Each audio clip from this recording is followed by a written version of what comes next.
Hello everyone, welcome to William and the Magic Box. Today on our show, we are going to have Mark. Mark is from Dallas in Texas. So let's see what Mark has to say. Enjoy the interview. Hello. Hola. Hola. Hello, Mark. How are you today? Good. Thank you. Thanks for the Zoom interview. Amazing. Just before we start the game, just tell me where are you from? Actually, I was born here in Oklahoma, but I actually grew up in Santa Cruz, Bolivia. So that's why I'm familiar with all the stuff in Brazil, because I visited many times. Rio, Sao Paulo, La Foz de Iguazu. We went around trips around South America. I went to Peru, of course, Argentina, Uruguay, Paraguay, Brazil. So I lived 18 years in Bolivia. I went to school there, Santa Cruz Cooperative School. Wow. And why Bolivia? My father is Bolivian, Irish, American. So on my father's side, my Bolivian, Irish, American grandfather worked on the railroads in Brazil. He was an engineer and actually came to Santa Cruz to install the first electrical power plant in Santa Cruz, Bolivia. So my father was born there. He had two sisters. So all the last name McKenney, but Irish, American, Bolivian, like mutts. Like so many people around the world nowadays are from everywhere, anywhere and everywhere else, a mix. Absolutely. My grandmother from my mom's side, she's from Paraguay. Oh, very good. Yeah. I've been there. Yep, very nice. Yeah. That's where stevia came from. The grass, stevia, is from a grass from Paraguay. Oh, wow. And it's interesting. I mean, my family, I'm very mixed as well. I've got Italian, I've got Portuguese, I have African, and I've got as well Polish as well. Yes. Wow. So my background, I've got a lot. It's very mixed where I come from. Same thing with me, though, because I have German on my mother's side, but I came out the whitest one, and my little sister and my brother were the dark, and we had two blondes and two darks. I see. So you was born in Oklahoma, but you grew up in Bolivia. Santa Cruz. Yeah, because my parents met while my father worked for the Bolivian oil company, YPFB, and they sent him to, Norman, Oklahoma, for the University of Oklahoma. That's petroleum engineering. So he met my mother. They were fornicating in college. Amazing. Yeah. So every time we had a child, my mother had a child, she'd come back to the United States to have it, even though growing up in Bolivia. So interesting, very interesting. And what do you do for a living, Mark? Sales and marketing. And I just got a new job 2-3 weeks ago in med spa. So very excited to get into the anti-aging, the wellness part of it. And I've been into social media for the past 12 years, but prior to that, 15 years of wellness, the herbal ball, the hot massage stones, those kinds of things. So always in that field. And where do you live right now? In Dallas, Texas. Dallas, Texas. Wow. Yep. And what's the best part of living in Dallas?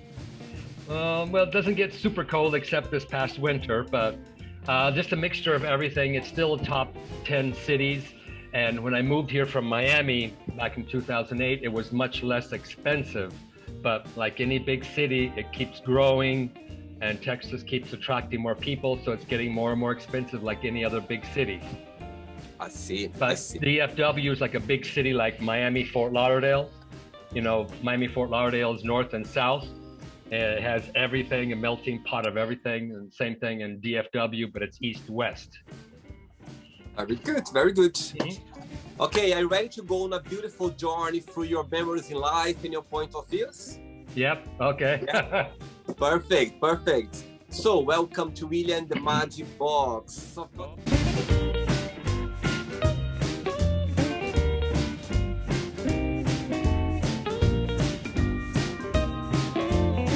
my goodness. It's a golden magic box.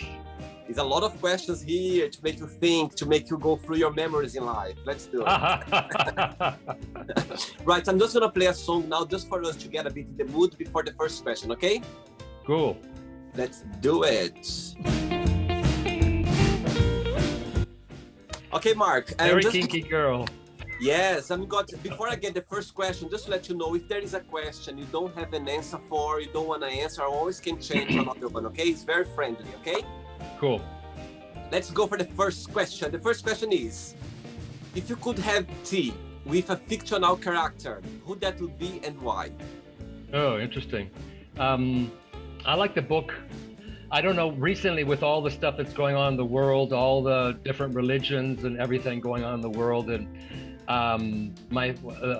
there's a book by Karen Armstrong talking about all the different figures in history in regards to religion. So there's no right religion or wrong religion or that kind of thing. So maybe someone like that would be very interesting to have lunch or dinner or tea with. Actually, she's English, Karen Armstrong. So I've heard her many times on an interview, and I have her books, and she talks about all the different religions, you know, the Buddha, Jesus, and all that kind of stuff. So it's very, very interesting. So to have those perspectives on life, because, you know, it's still going on now that we kill in the name of religion, you know?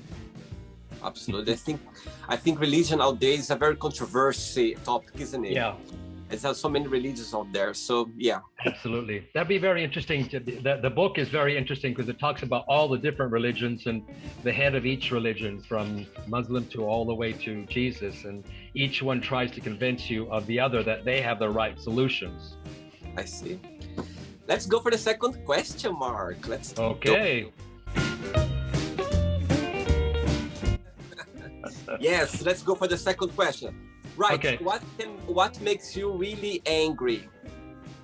Oh, just thinking normally is everyday things that go on when these crazy people with driving in traffic. You know, I drive in a small car and a compact car, and everybody comes in these big SUVs and tries to run you over. You know, like. Makes you angry.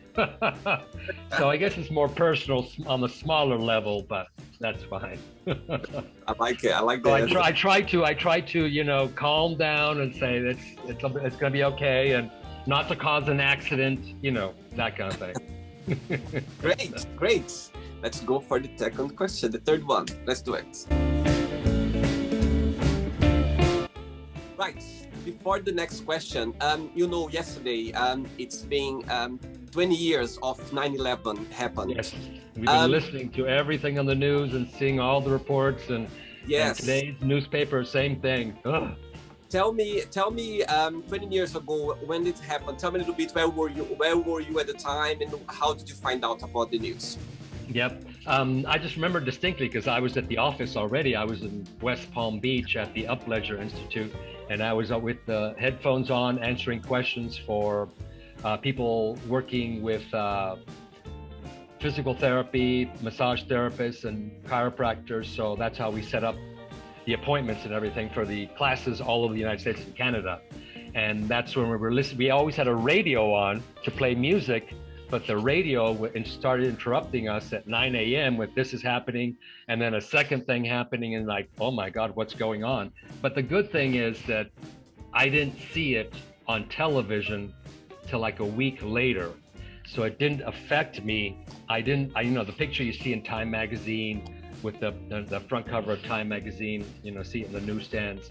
I didn't see the television till later, so it didn't affect me as much. The only thing is that all the planes were brought down from the sky. So I lived near the airport, so you couldn't hear anything because the planes weren't flying. So just different things like that. And then some of the other people that worked with us in the Upledger Institute didn't want to fly, because we would fly to promote all the different classes throughout Canada and North America, but people didn't want to fly and that kind of thing. So I'm just glad I didn't see it physically or visually, you know. So and the good thing is that the Upledger Institute furnished a bunch of massage therapists to go to the World Trade Center. Oh wow, very interesting. All right. Next question for you is, What is your favorite holiday season of the year? Favorite holiday season?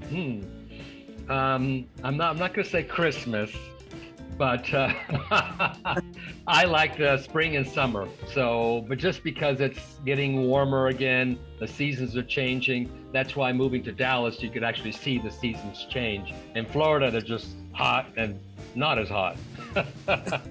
In Miami, that's the thing. It's always hot and humid, but sometimes it's not as hot during the winter. But here you can see the seasons change and seeing the leaves change. Because I grew up in Santa Cruz and it's always, one type of weather. It sometimes could get cooler, un surazo from the south.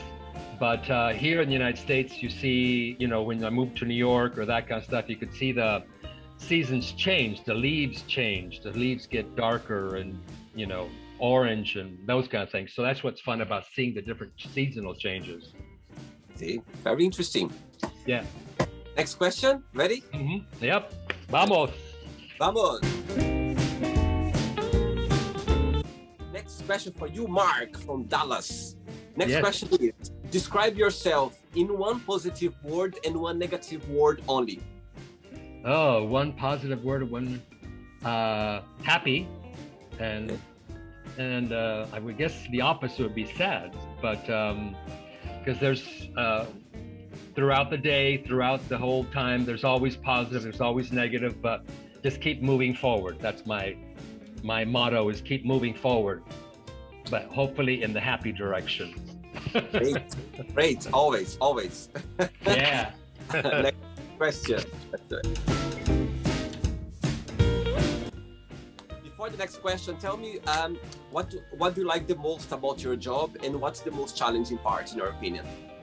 Okay, well, I just started a new job, but I've done similar kind of things where you sit there on the phone and your computer and you start calling people and trying to sell over the phone, or you're calling people to remind people of appointments or those kind of things. So I like my new job because it has to do with wellness and aesthetics and making people feel good and look good. Because beauty, for example, that all the stuff that you do on the face for the medical spas, is beauty is in the eye of the beholder. What's beautiful to you in a different culture may be not beautiful. So I guess that's my favorite part of the job, is helping people get their beauty, their wellness ideals and aesthetics up. Oh, very good. Next question for you is, who is your biggest hero? Who's the biggest hero? That's interesting. I like that. The first thing that came to my mind is just like different kinds of people that you meet along the way and their kindness.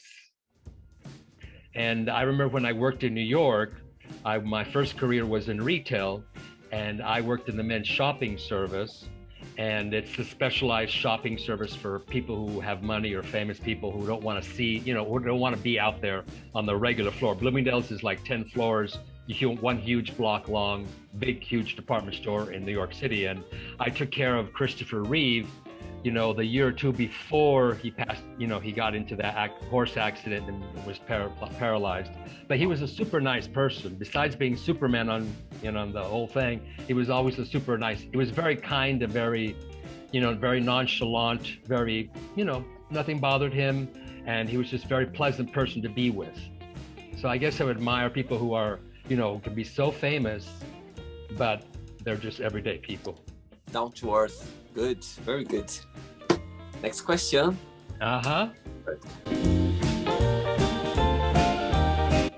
Next question for you, Mark. Right, where do you see yourself living when you retire? Oh, I don't know. I probably have to go somewhere like maybe Oklahoma or something where it's less expensive to live. Although I like the warmer weather, so that's going to be the situation. I'll have to choose between warmer weather or less expensive living, because as you would get older, living in a big city is going to be still expensive. I lived there for 7 years in New York City, and now it's just crazy astronomical expensive, thousands of dollars for rent, So somewhere inexpensive and hopefully warmer. The tropics. The tropics. Good one. Next question. Before the next question, when you think about Santa Cruz in Bolivia, what's the first memory that comes to your mind when you think about the city? I guess family, tradition, things that have been there a long time.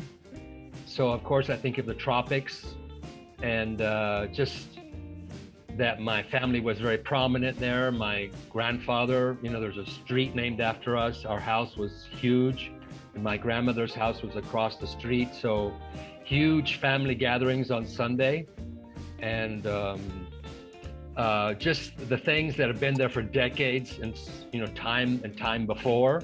So those kinds of things that you remember.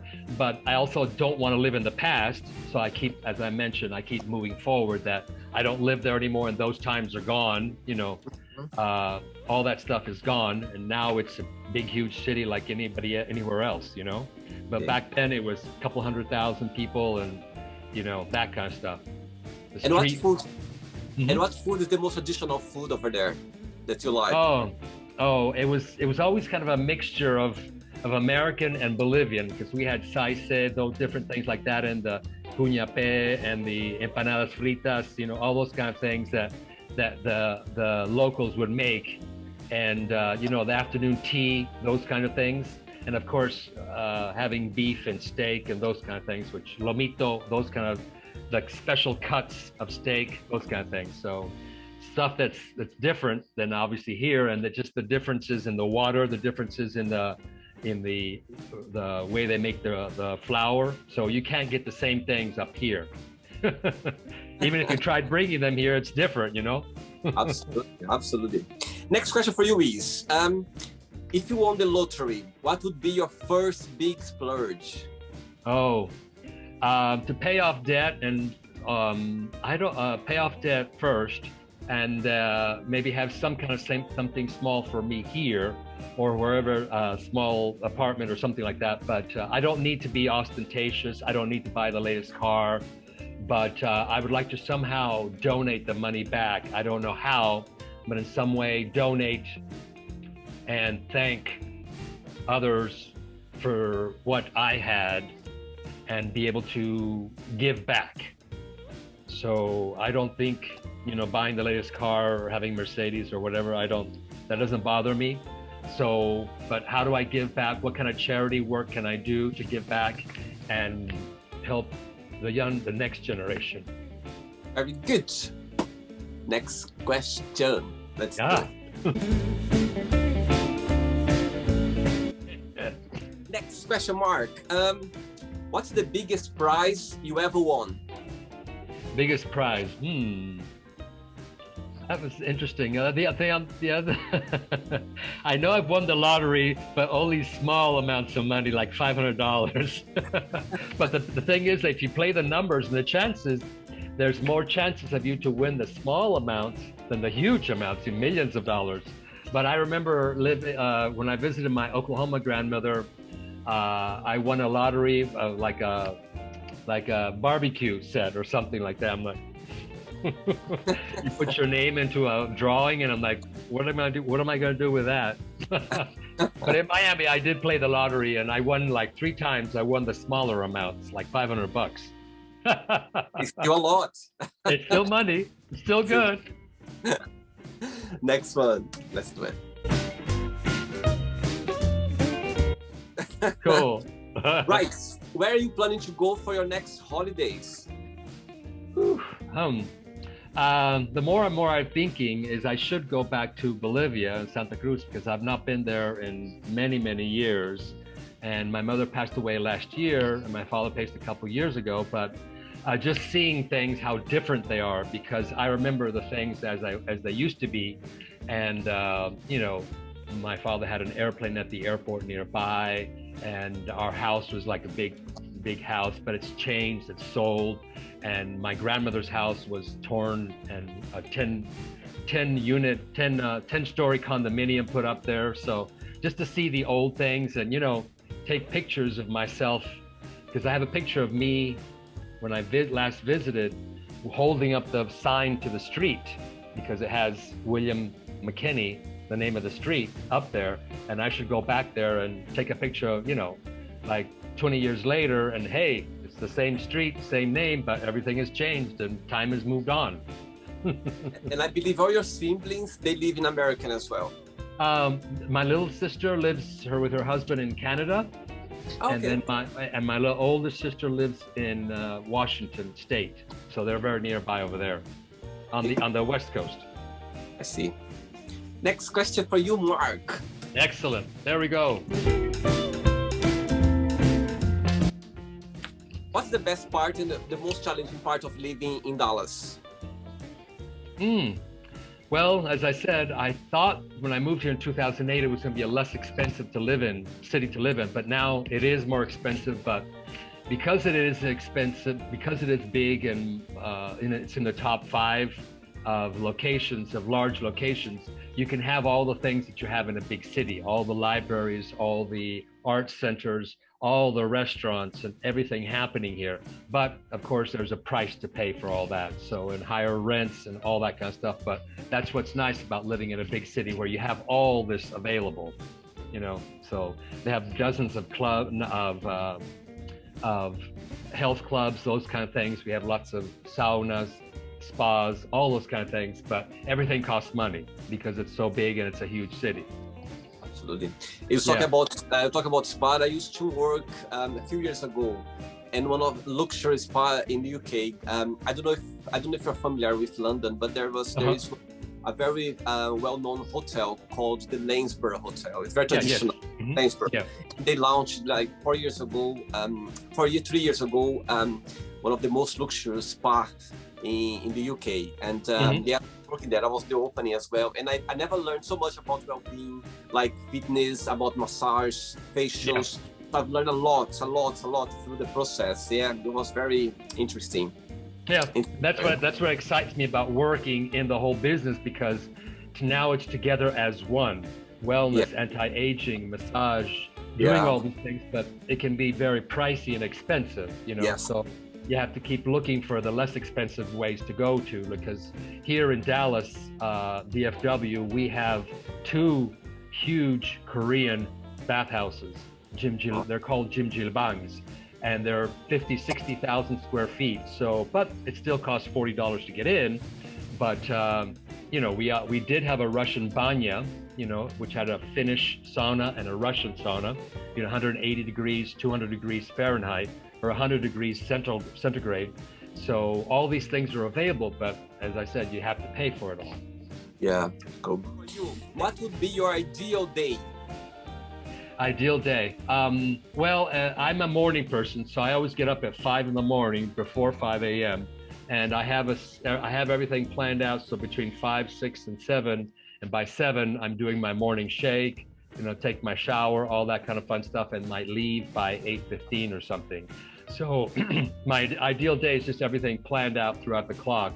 So, and then after work, I always go to the gym and I do the workout, do the cardio, all that kind of stuff. And then what's nice about it, at Planet Fitness, they have infrared and red booth, Beauty Angel from Germany. So you stand inside and you have the vibrational plate, and then you can also do the UV tanning. So it's great to have all that stuff and shower again, and then come back home and you're ready for bed and start the next day all over again. Very good. Very good. Yeah, and then Saturday and Sunday you kind of switch it up a bit, because Saturday you can go out to dinner and stuff like that. Hey, next question. Okay. What motivates you the most in life? That's an interesting question. I would think now that I'm older is to do good things, to give back, and to train younger generation to come to the next stage. Because I think I was very lucky. I look back at my life in Santa Cruz and say that I was very lucky to live in such a place. Oh.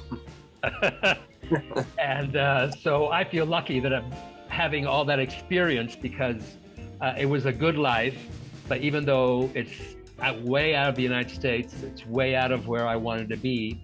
And I was in the American school, so it was American system, the American school system. But that was going to be my question for you is growing up overseas, you see life in a different way. I see. And it's you see everything worldly. Absolutely. You don't see it as American exceptionalism, or you don't see it as only America is the best thing in the world since sliced bread. But there are other countries, there's hundreds of other countries in the world and different cultures. Even, for example, in the word sauna can be British, sauna can be Finnish, sauna can be Polish. The largest sauna in the world is in Poland, and it just got through with the towel waving Aufgussmeister things going on over there. But just, Temescal for Mexico, the American sweat lodge. So everything from all the cultures around the world. So it's not just centric to the United States. I see.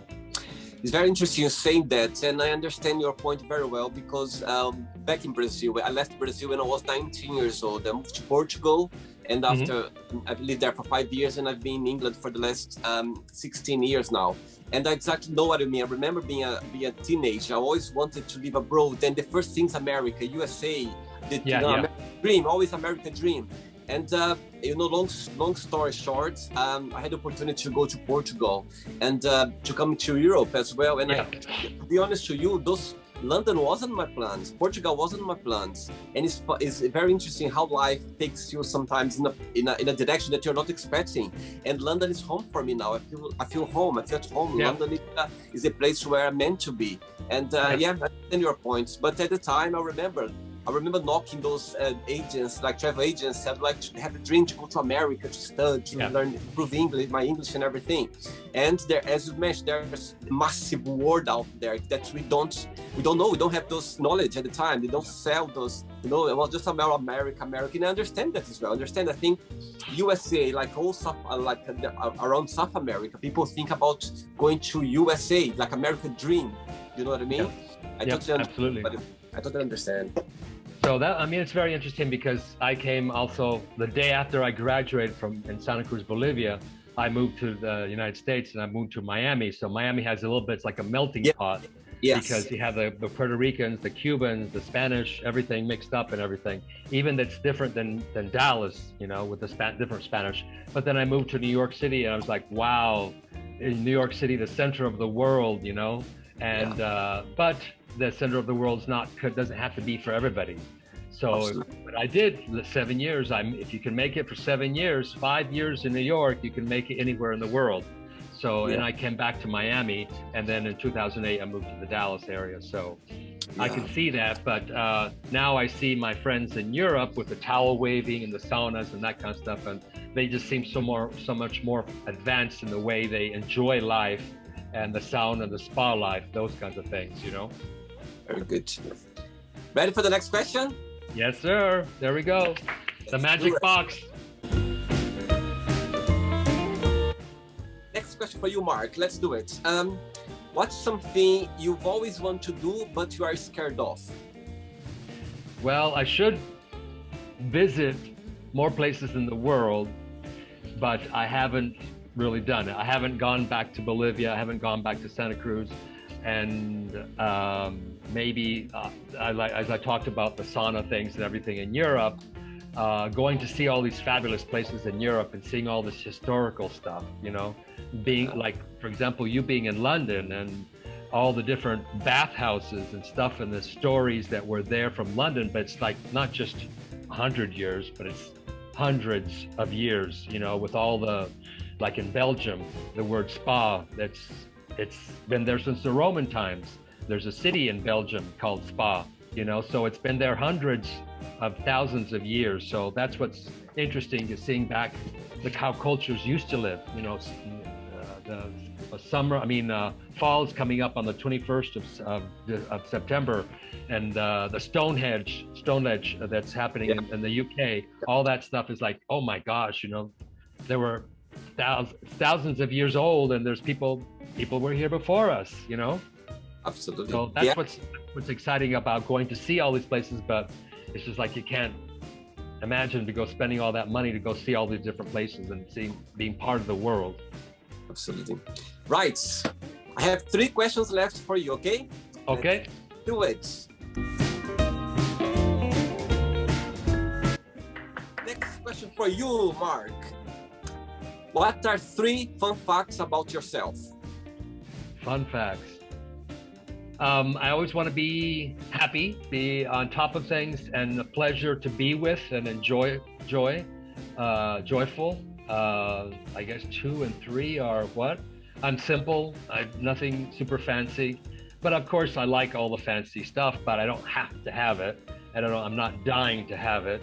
So I'm easy come, easy go, comfortable. So those 3 aspects of it, that I can go anywhere, and I've been in New York and I've met these famous people and I did these famous things in New York City, and you can go see like Christopher Reeve and those kind of things. And my claim to fame from being at Bloomingdale's and the men's shopping services, meeting all these different kinds of people, Giorgio Armani, Calvin Klein, and being in the fashion world, you get to see these people right here in New York, and Ralph Lauren, opening up his new store there on Madison Avenue.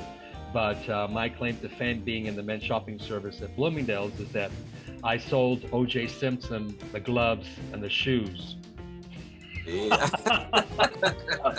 So I remember that, but that was before the internet. So back before I moved back to Miami, so they couldn't find me. But I remember taking care of him, and all these famous people they just came into your office. We were in an office space. So I did the famous deals. I still have a same copy of the same gloves that I sold to him, because I was living in New York, and in New York you have all the winter stuff, Absolutely. Good, very good, very good. 2 questions left. Let's do it. Excellent. Right, next question for you is, what is something not many people know about you? Well, I'm very, I know I'm very outgoing, positive, and fun like that, but I can be fine by myself. So I'm a loner, so I can be fine by myself. But when I go out to see people, I'm very joyful. I enjoy things, and I enjoy chatting with people. And when I walk into a room, people notice. So I'm very good. I'm a very good Leo in the way that I can go and talk to anybody. As I mentioned, living in New York, you get to see famous people, and I can talk to anybody, So Yeah. That's one thing. But on the other hand, I come home by myself, I'm fine. I don't have to have all the razzmatazz and all the big stuff. You don't have to be on stage all the time. You can come home and be quiet and do your own thing, and I can be happy just at home with my computer, Very good, very good. Ready for the last question? Yep. Let's do it. Okay, Mark, before the last question, when you look back a year ago, more than a year ago, when the world went upside down regarding the coronavirus situation, what is the most positive thing you took out of this challenge journey? It has been a very challenging for everybody, obviously, around the world, but it's us getting together closer and feeling the same things like after 9/11, 20 years ago, being nice to everybody else and being as one, the world, together with other people. And,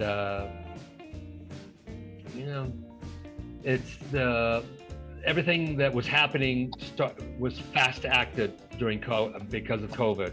All the things that were out there were changes, all the digitalization, the zooming of everything, they was all happened super fast within less than 1 year.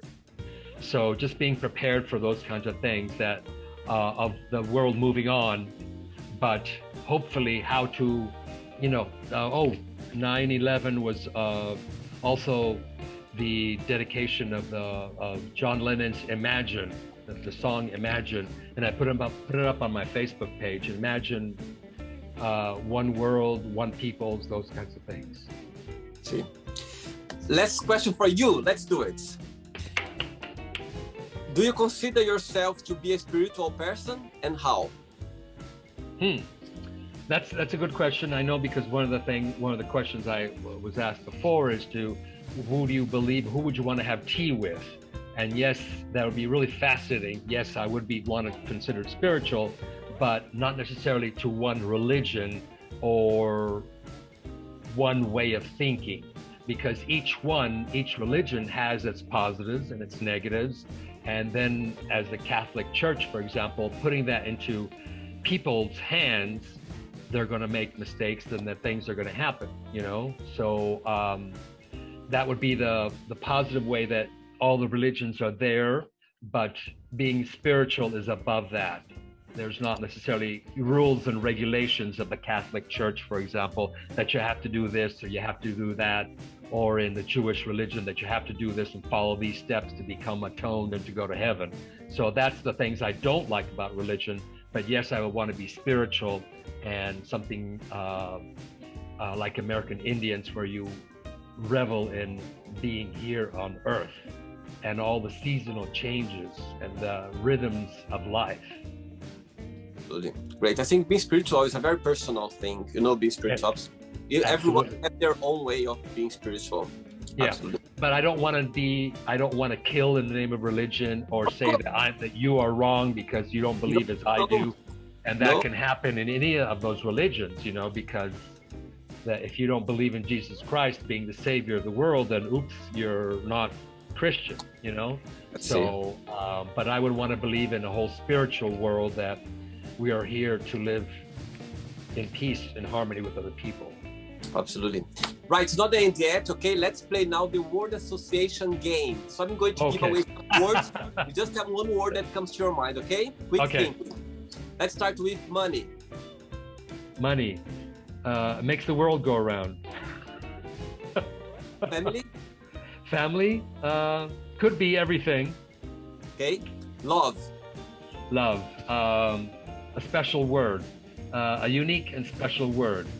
I'm just thinking of like Romeo and Juliet and things, historical love. Okay. How about sex? Lots of fun. Life. Life, very interesting, I would say. Interesting. Okay. Religion. Could be detrimental, but I want to raise above that and go into the spiritual realm. Okay. One word for politics. I try to be in the middle. Let's say not too far right or not too far left. Crazy on both sides. So just try to pick the center, but the center what's right for you. Okay. Fear. Something to conquer. Okay. Friendship. Awesome. Desire. Could be interesting. Regrets. Something to learn not to do. Okay. Success. Something to be achieved. Okay. Wish. Good omen. I'm thinking good omens. Okay. Happiness. Something every day. Okay. One word for Dallas. Dallas. The one word that just came to me is like fun. Okay. And the last one now, one word for Bolivia. Bolivia. I guess fascinating. Okay. Good. Right, so let's pretend now I'm going to meet your best friend for a coffee, and I'm going to ask your best friend, what's the most beautiful thing about Mark, and what's something that he still needs to work on? What do you think your best friend will tell me? I'm fun, vivacious, and I guess chatting, and even keel. I'm not one side or the other. I'm not extreme. So those are things I would say quality about Mark. But things that I'm working on are still spiritual things, and leaving a legacy, or how to give back. So I'm still working on those things, how to work it, because I'm in my 50s now, and I've had a very good life, and I've not been super rich or those kind of things, but I think I've had a very good life. Now, how do I give back, and how do I help others who weren't as quite as gifted. I see. Cool, good point. Well, let's play now. Mark and the Magic Box, and you can ask me a question, okay? Okay, you can ask me a question now. Okay, well, we talked about it before, but I think growing up in Bolivia, and where were you in Brazil? Mato Grosso, a state called Mato Grosso. Mato Grosso, okay. Yeah. So, molto bene, molto bene. So, growing up in Brazil, growing up in Bolivia has a special meaning for everybody. What made you decide to leave and think that the dream was over there in the United States, and you ended up in Portugal and then the UK? To me, tell me what you think, and I'll tell you what I think of why. Right. I think that I think it's a personality. My personality always being very. If I could define myself as when I was still a child or a teenager until now, and as adult, willpower. I always believed that nothing is impossible. Everything's possible if you believe it. If you go for it, if you take chance. And I left Brazil when I was 19 years old on my own. I didn't know anyone in Europe, and so I believe that I always had this feeling of like growing up, as a person spiritually. Being spiritual, and always being a better person, and always look for opportunities in life. I think I always had this drive of getting a better life to help my family, my parents, so I always had that. As a child, I remember when I was 7 years old, on my school holidays, I was asking my dad to work. I was like, no, can I do something? Can I work? So I always had this drive, this personality of looking, for my dreams and try to, be a person growing up. Yeah, so I think always the big inspiration, always been like that. I always had this drive of growing after my dreams and to get a better life and to help my family, my parents. So always had that. Always since very early age, very young. I remember always wanted to grow up and be a better person, have a better life. Always. That's the biggest reason. Yeah. So I think I'm in the same boat, because the day after I graduated, I knew I wasn't going to be in Santa Cruz. I went to Miami. I lived 7 years by myself in New York. And I also have another Brazilian friend I still keep in touch with. He's in his 50s also. And he was 19 and everything, and came to New York, and he started doing shoe shine. And I came to New York by myself, with one bag and the whole thing. And I got to do all these different kind of jobs, like in Bloomingdale's in New York, and got to meet these famous people. But my Brazilian friend, he started doing shoe shine. I see. And he's now successful and owns several apartments there, and he got into real estate. He used to do woodwork, always working, always had a good sense of that you have to work, and opportunities are always there. Make your own opportunities. Absolutely. So that's the thing that I think people outside the United States, they have a better sense of opportunities and the things that you have to do to get the better opportunities, to move forward. Absolutely. Yeah. Mark, did you have a good time? Excellent. Thank you so much. Yes. Yeah. Thanks so much for being kind and sweet and to do the interview early morning this day. And before you go, if you don't mind to share a positive message or a positive quote, something that inspires in life. Interesting question. Because all this kind of stuff inspires me. Everything that the meanings to give back and to keep moving forward, by having that spiritual sense, and that you're helping others. Oh, I know you get very, very emotional when you talk about that. I think it's very personal. I think you have this spirit of helping others, of try to always help others. I think it's a gift. I think it's a gift. Thank you very much. Absolutely. Thanks so much. Thank you. Excellent. Thank you so much. Pleasure. Take care. All the best. Ciao, Okay. ciao. Ciao. Bye-bye. Ciao. So, did you like the show? Don't forget to give a like, share it, and also don't forget to subscribe to the channel. And if you'd like to be part of the show as well, first, subscribe to our channel, and after that, just go to our website, www.williamandthemagicbox.com, and send us a request saying why you'd like to be part of the show. And I see you there. Bye bye, see you next time.